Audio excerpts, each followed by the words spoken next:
My name is Emily Carter. I'm 27 years old, and if there's one thing I've learned, it's that some doors exist for a reason, and some should never, ever be opened. I didn't believe that before. Back then, I thought every mystery had an explanation. Every warning was just fear wrapped in superstition. I thought people exaggerated stories because they were lonely or bored or desperate to feel important. I was wrong. It started during the worst month of my life. 3 weeks earlier, I had lost my marketing job after the company downsized without warning. 2 days after that, I found messages on my boyfriend Daniel's phone from his ex-girlfriend Vanessa. Nothing explicitly romantic, but intimate enough to leave a crack in my chest that wouldn't close. Daniel swore nothing was happening. She was just going through a hard time, he kept saying. I wanted to believe him. Maybe part of me did. But trust isn't something that breaks loudly. It cracks quietly, little by little, until one day, everything feels unstable beneath your feet. By the end of that month, my savings were nearly gone. That was when I found the apartment. The listing looked suspicious from the beginning. Spacious one-bedroom, fully furnished, downtown adjacent, rent almost half the normal price. I remember staring at my laptop screen in disbelief. There's no way this is real, I muttered. But it was. The building stood on an old narrow street where modern coffee shops gave way to aging brick structures forgotten by time. Rainwater dripped from rusted fire escapes. The sign above the entrance flickered weakly, missing 2 letters. The place smelled faintly of dust and old wood.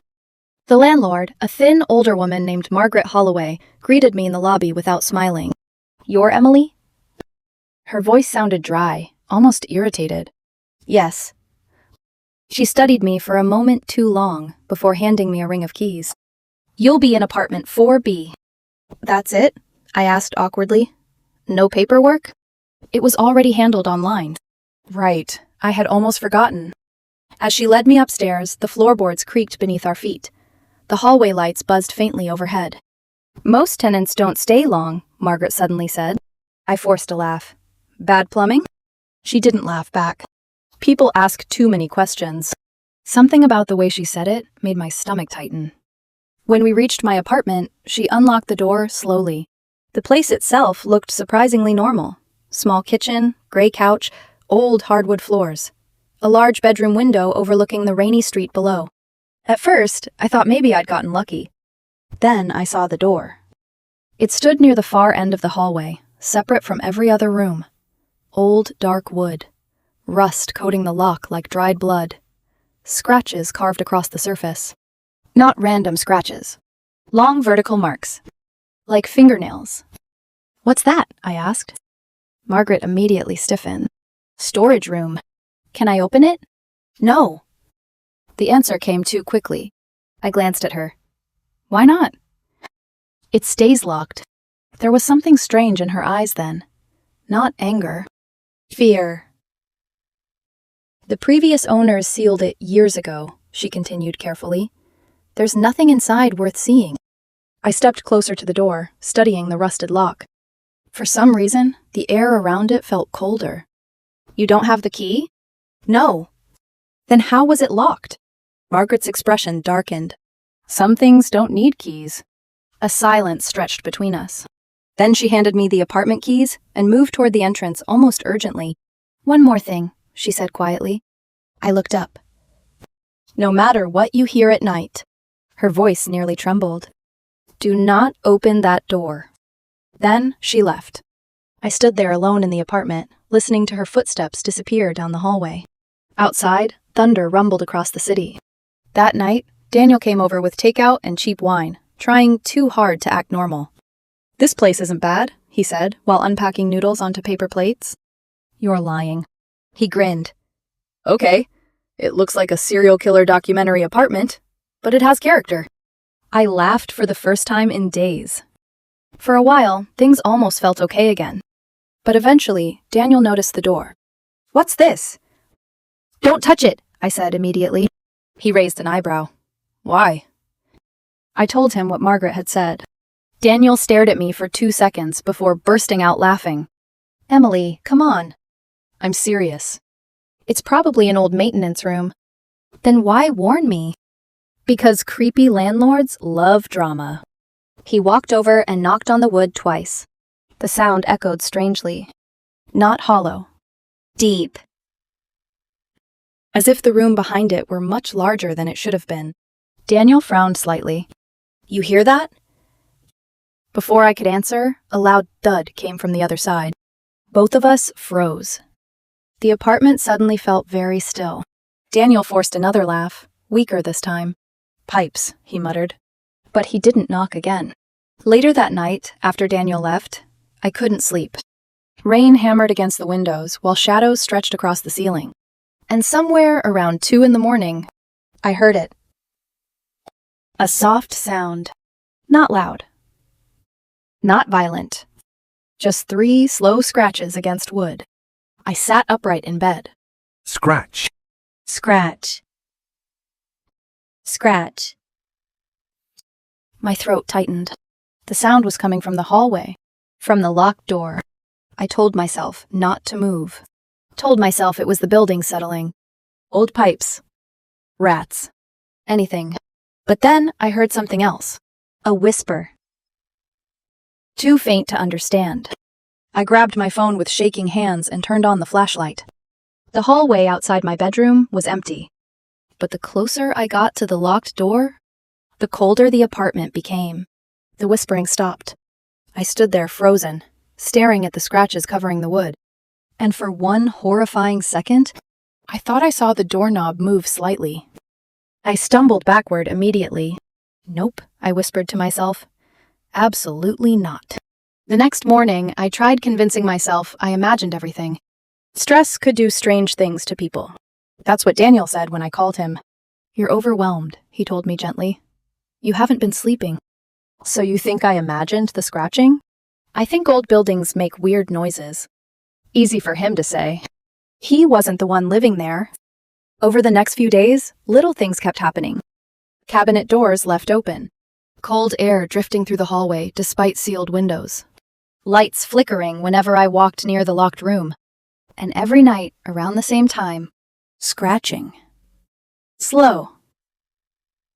Patient. Almost deliberate. The neighbors weren't any comfort either. Most ignored me completely. The few who spoke seemed nervous whenever apartment 4B came up. One elderly man in the laundry room actually dropped his basket when I mentioned the locked door. "You should move," he muttered. "What?" Before I could stop him, he hurried away. By the end of the week, I was exhausted. Obsessed. I started staring at the door for long periods without realizing it. Sometimes I'd stand in the hallway holding my breath, waiting for another sound from inside. Part of me was terrified. Another part needed to know. That's the dangerous thing about curiosity. It disguises itself as reason. The storm came on a Thursday night. Thunder shook the windows hard enough to rattle the glass. Rain poured endlessly from the sky, drowning the city in darkness. And around midnight, the whispering started again. Only this time, it was louder. Not words exactly, more like dozens of voices speaking underneath each other. I stepped into the hallway slowly. The door stood motionless at the end, but the whispers were definitely coming from behind it. Then, bang! Something slammed violently against the other side. I gasped. Another bang followed. The wood trembled. My heart pounded so hard, it hurt. I should have called the police. I should have run. Instead, I walked toward the kitchen and grabbed a hammer. Even now, years later, I still remember the exact moment my hand touched that rusty lock. Because deep down, some part of me already knew opening that door would ruin my life. I raised the hammer. For 1 second, the entire apartment went silent. No rain. No thunder. No whispering. Just my breathing. Then I brought the hammer down. The rusty lock cracked on the first hit. On the second, it snapped open and fell to the floor with a dull metallic thud. The door didn't swing open immediately. It stayed there, still and stubborn, as if waiting for me to make the final choice myself. My fingers closed around the knob. It was ice cold. I turned it. The door opened inward with a long, painful creak. Darkness breathed out. Not air. Not wind. Something colder. Something old. It struck my face so sharply that I stumbled back, gasping. The flashlight on my phone flickered wildly. Inside was a room that shouldn't have fit inside my apartment. It was too deep, too wide. The beam of my flashlight barely reached the far wall. At first, I thought it was empty. Then I saw the chair. It sat in the corner beneath a ceiling stained black with age. And on that chair, someone was sitting. A figure. Tall, thin, folded unnaturally into itself. Its face was hidden in shadow, but its arms hung too long over the sides of the chair, fingers nearly touching the floor. I couldn't move. My mind tried to make it human. A coat. A mannequin. A trick of light. Then its head tilted. Slowly. Toward me. A whisper slipped through the room. "Why did you wake me up?" The words didn't sound spoken. They sounded placed inside my skull. My body reacted before my mind could. I slammed the door shut so hard, the frame shook. The second it closed, something hit the other side. Bang. I screamed and backed away. The doorknob twisted violently. Once. Twice. Then stopped. I grabbed the broken lock from the floor like it could still protect me, then abandoned it and ran out of the apartment barefoot into the hallway. I didn't stop until I reached the stairwell. Behind me, apartment 4B sat silent again. Too silent. I called Daniel from the lobby with shaking hands. He answered on the fourth ring, voice thick with sleep. "Emily?" "There's something in the room," I whispered. "What?" "The locked door. I opened it." Silence. Not confusion. Not concern. Silence.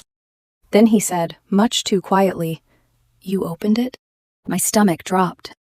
"Daniel, why do you sound like that?" He exhaled. "Where are you?" "In the lobby." "Stay there. Don't go back upstairs." That was when I knew. He knew something. 20 minutes later, Daniel pulled up outside the building, rain soaking his jacket as he ran in. When he saw me, he grabbed my shoulders. "Are you hurt?" "No." "Did it touch you?" I stared at him. "What do you mean, did it touch me?" His face changed instantly, like he realized he had said too much. I stepped away from him. "Daniel." He looked toward the staircase. "We need to leave." "No, you need to tell me what's going on." "Not here." "Tell me." His jaw tightened. Before he could answer, the lobby lights flickered. Once. Twice. Then the elevator doors opened by themselves. No one was inside. From somewhere above us, a faint scratching sound echoed down the stairwell. Scratch. Scratch. Scratch. Daniel went pale. Relieving now. I let him pull me outside, but every step felt like betrayal tightening around my ribs. He drove me to his apartment. I sat in the passenger seat wrapped in his old hoodie, staring at the rain sliding across the windshield. Neither of us spoke for almost 10 minutes. Finally, I said, "You knew about that room." Daniel kept his eyes on the road. "I knew rumors."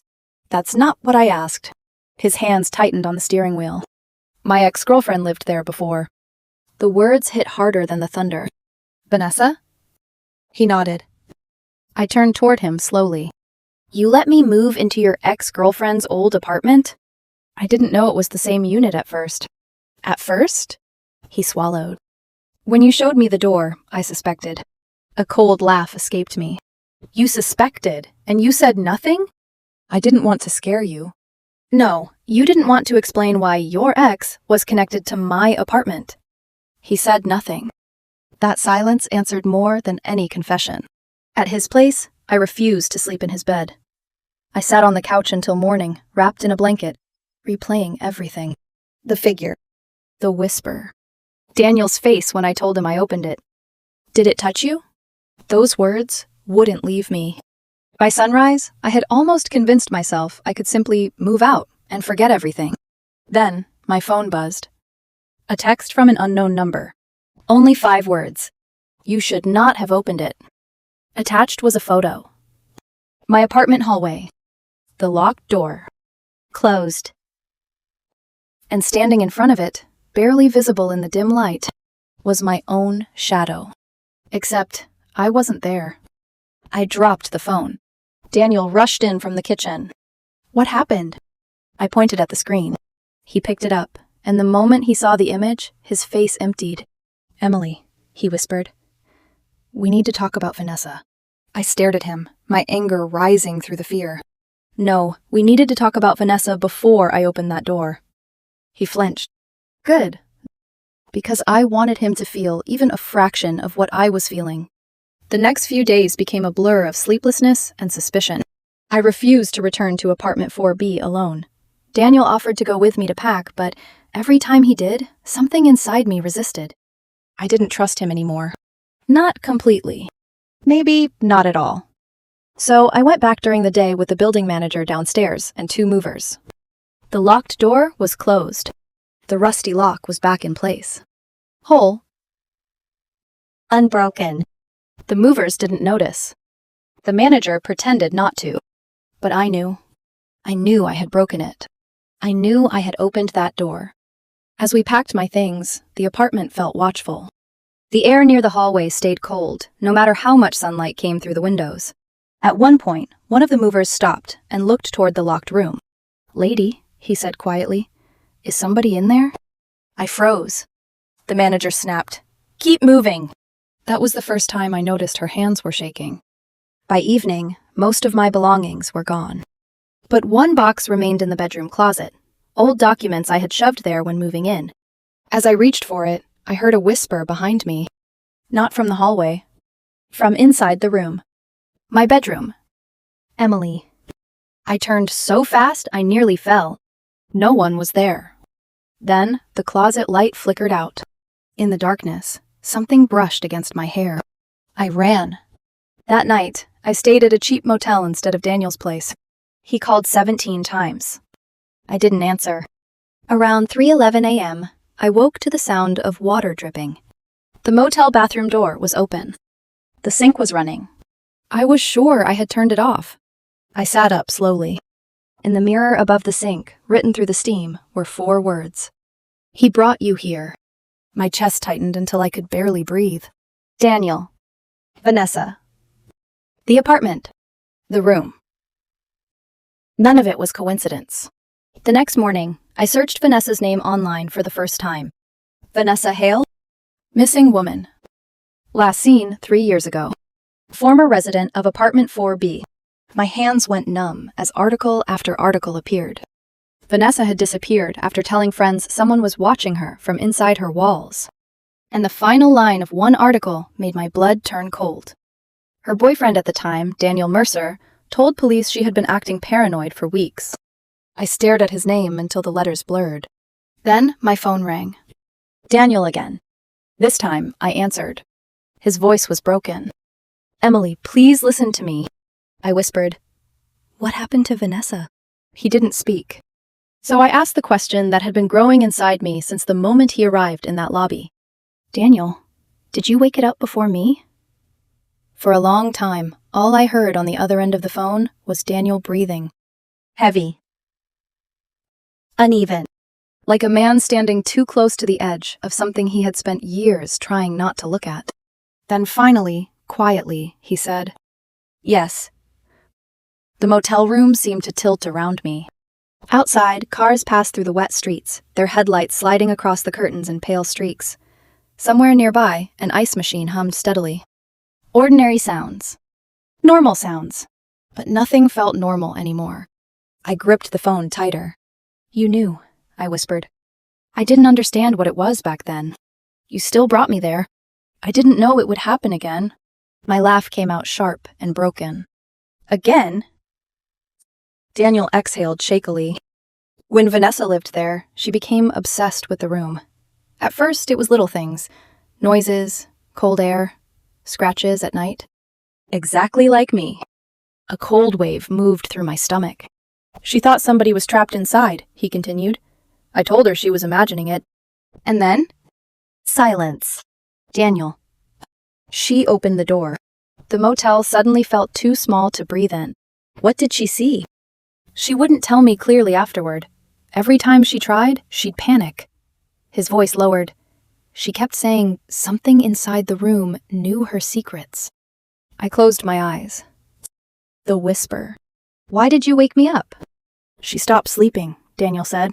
Stopped eating. She became convinced the thing in the room followed her everywhere. And you thought moving another woman into that apartment was a good idea? That's not fair. I nearly screamed. Not fair? The anger finally broke through the fear. You lied to me every single day. I was trying to protect you. No, you were trying to protect yourself. Another silence. Because he knew I was right. I hung up before he could answer. For the rest of the morning, I sat on the edge of the motel bed staring at the wall. Every thought spiraled back to the same terrifying realization. Vanessa disappeared after opening the door. And now I had opened it too. By noon, paranoia had wrapped itself around me like a second skin. Every shadow felt wrong. Every reflection lingered a little too long. Even the motel television turning on by itself nearly made me cry. At some point, I realized I couldn't keep running blindly. Fear without answers would destroy me faster than whatever lived inside that room. So I went back to the building. Not to the apartment, to the basement. The elderly tenant from the laundry room was there, folding shirts beside the dryers when I walked in. The moment he saw me, his face drained of color. You came back, he murmured. I need answers. He looked toward the basement staircase nervously, as though someone might overhear us. You shouldn't ask questions here. Please. Something in my voice must have reached him. He sighed heavily and motioned for me to sit. My name's Walter, he said quietly. I've lived in this building 40 years. Then you know what's behind that door. Walter rubbed his trembling hands together. Not exactly, but I know when it started. The fluorescent lights above us buzzed faintly. In the 70s, a woman named Evelyn Ward lived in 4B. The name meant nothing to me. She lost her daughter, Walter continued.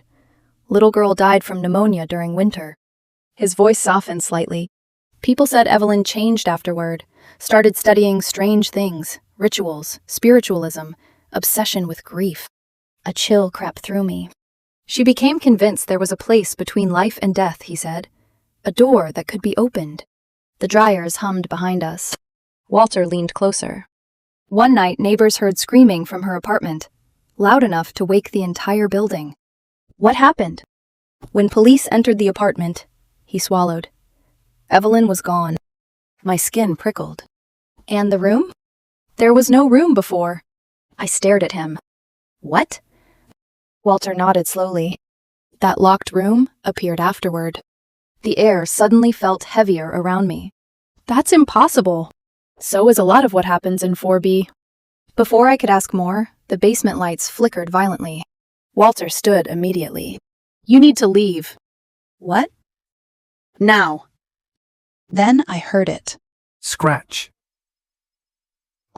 Scratch. Scratch. Coming from inside the walls. The sound moved slowly around the basement, like fingers dragging across wood beneath the building itself. Walter backed away in horror. It knows you're asking questions. My pulse exploded. The scratching stopped directly behind me. I turned slowly.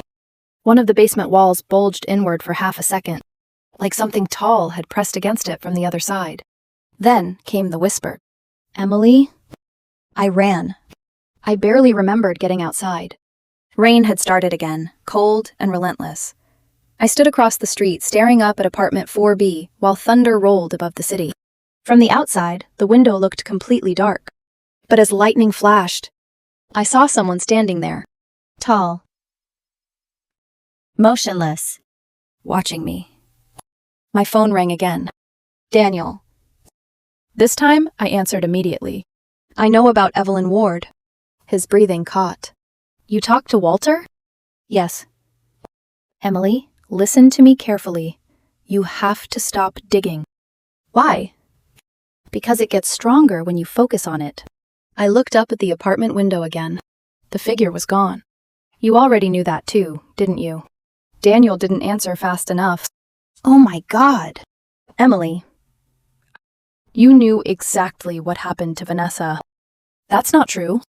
Then tell me where she is. Nothing. Only silence. My voice shook. She disappeared after opening the door, and somehow you're still acting like none of this is your fault. I tried to help her. You failed. The words hit hard. I heard it in his breathing. But I couldn't stop anymore. You left her alone with that thing. I stayed until the end. That sentence made me freeze. What does that mean? Daniel sounded exhausted suddenly. Older, somehow. It means I was there the night she disappeared. The rain pounded harder around me. She begged me not to let her fall asleep, he whispered. She said every time she slept, the room got closer. A cold ache spread through my chest. What happened? I woke up around 3 in the morning. The apartment door was open. Thunder cracked overhead. She was standing in the hallway in front of the locked room. His voice trembled now. The door was open, and she was talking to someone inside. Every nerve in my body tightened. What did she say? Daniel swallowed hard. She kept apologizing. For what? I don't know. Lightning flashed again across the building. And for one horrifying second, I saw the shadow figure standing behind me in the reflection of a parked car window. I spun around. Nothing there. When I lifted the phone back to my ear, Daniel was still talking. She looked at me once before she went inside. My heart pounded violently. What do you mean, inside? The room. Rainwater dripped down my face like ice. She walked into the darkness, he whispered, and the door closed behind her. I could barely breathe. What did you do? I tried to open it. His voice cracked completely then. But the lock was already back. The exact same way mine had returned. A nauseating realization hit me. The room didn't just trap people, it erased them. I backed away from the building slowly. Above me, apartment 4B remained dark and silent. But deep down, beneath the fear and grief and betrayal, another emotion was growing. The terrible realization that whatever lived behind that door wasn't finished with me yet. Because that night, when I finally returned to the motel, there was a woman sitting on the edge of my bed. Long, dark hair. Pale skin. Head tilted unnaturally to one side. At first I thought she was a stranger who had broken in. Then she slowly lifted her face. And I recognized Vanessa. Or what was left of her. Her eyes were completely black. And when she smiled, I heard dozens of whispers speaking through her mouth at once. You opened it too. I couldn't move. Vanessa sat perfectly still on the edge of the motel bed, her hands folded in her lap like she was waiting for a conversation that had started years ago. Rain tapped softly against the motel window behind her. The room smelled wrong. Not mold. Not dust. Something colder. Like wet earth after a grave had been opened. My voice barely came out. You're dead. Vanessa smiled wider. Not human. Too wide. I was. The whispers layered beneath her voice made my stomach twist violently. Men, women, children, all speaking together beneath every word. I stumbled backward toward the door. The motel lights flickered once. Then the television turned on by itself. Static flooded the screen. Through the distortion, I saw apartment 4B. The hallway. The locked door. And standing in front of it, me. My own face stared back from the television with hollow eyes. Vanessa tilted her head. It likes you. I reached for the doorknob behind me. Locked. Panic exploded inside my chest. I knew I hadn't locked it. Please, I whispered. What are you? Her smile faltered slightly then. For the first time, something almost human crossed her expression. Sadness. I tried to leave too. The room temperature dropped sharply. Frost crawled slowly across the motel mirror. Vanessa's black eyes shifted toward the dark corner near the ceiling. And suddenly her face filled with terror. No, she whispered. The whispers inside her voice became frantic. No, no, no! Every light in the room shattered at once. Darkness swallowed everything.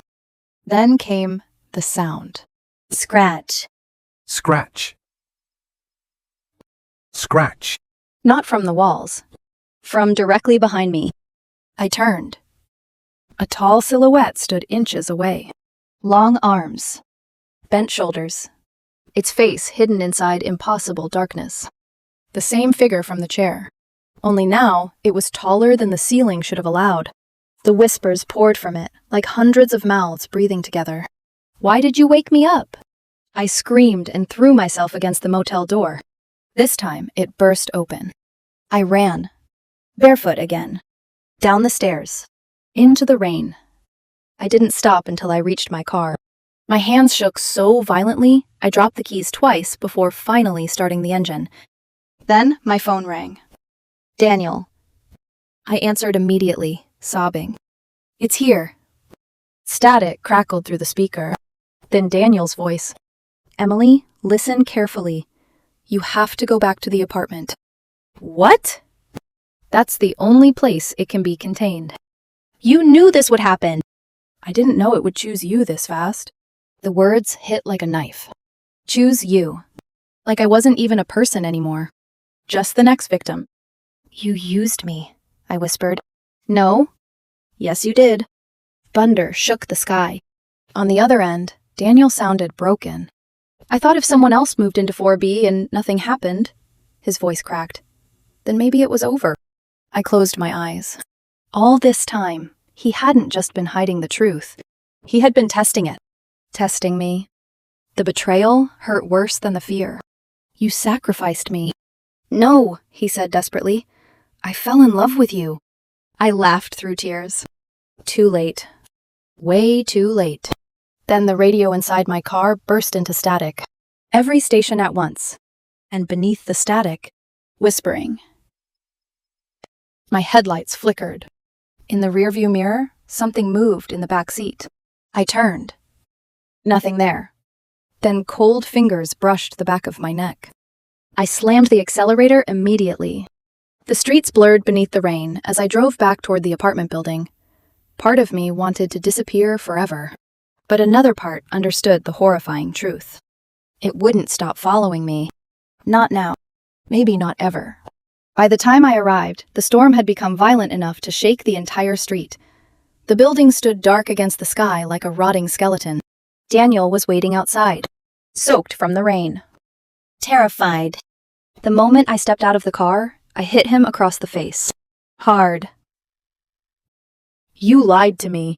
He accepted it without defending himself. "I know." "You let this happen."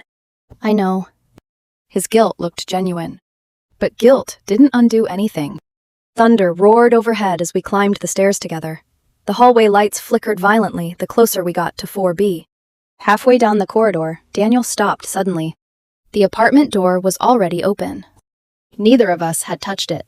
Inside, darkness pulsed faintly beyond the hallway. Waiting. Daniel whispered, "It's stronger than before." I looked at him coldly.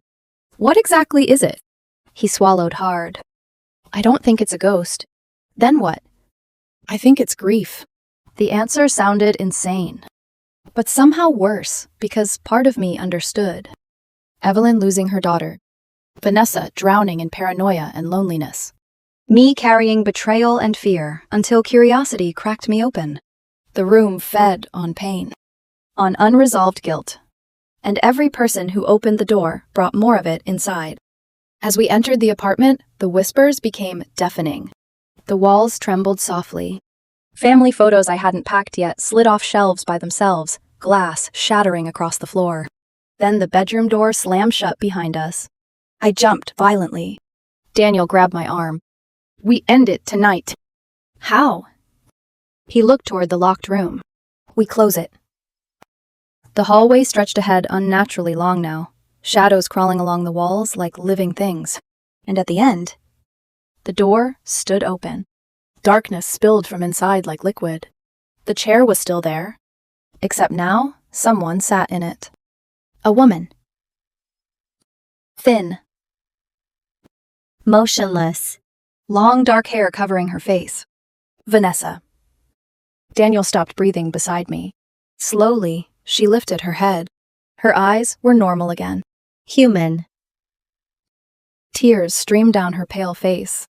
"Don't let it keep you," she whispered. Then the darkness behind her moved. The shadow rose from the corner, impossibly slowly, unfolding upward until its head touched the ceiling. Its arms stretched too long. Its body shifted like smoke, trying to imitate a person. And suddenly, I understood.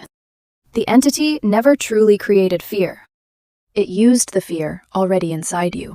Every regret, every betrayal, every lonely thought you tried to bury. It simply gave them shape. The whispers exploded around us. Daniel suddenly staggered forward as though something grabbed him. Dark marks spread across his arms like bruises blooming beneath the skin. "Emily!" he shouted. The darkness pulled him toward the room, toward the chair, toward Vanessa. I grabbed him desperately. For one horrible second, I almost let go. After everything he had done, part of me wanted to. Daniel looked at me then, not with fear for himself, but guilt. Real guilt. "I'm sorry," he whispered. The shadow stretched behind him, waiting, hungry. And I realized something terrifying. That thing wanted abandonment. It wanted people to fail each other. That was how it survived. So instead of letting go, I pulled harder. The hallway shook violently. The whispers turned into screams. Vanessa suddenly stood from the chair. For the first time, the entity recoiled from her. She looked at me calmly, then at Daniel. "You still have a choice." And before either of us could react, she stepped backward into the darkness, willingly. The shadow lunged after her instantly. The entire apartment trembled. The door began slamming shut. I dragged Daniel backward, just as the room collapsed into darkness again. Boom. Silence. The rusty lock clicked into place by itself. Everything stopped. No whispers. No shaking walls. Nothing. Daniel and I stood frozen in the hallway, gasping for air. The storm outside slowly faded, and for the first time since opening the door, the apartment felt empty. 3 days later, I moved out permanently. Daniel and I didn't survive what happened. Some wounds rot too deep. Some betrayals change the shape of love forever. He tried contacting me for months after that. I never answered. As for apartment 4B, the building was eventually condemned after a pipe burst flooded the entire 4th floor. Or at least, that's the official story.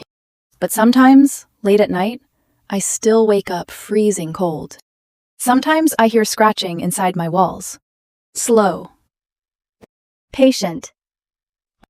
Waiting. And every now and then, just before falling asleep, I hear a whisper beside my ear. Soft. Breathing. Almost loving. "Why did you wake me up?"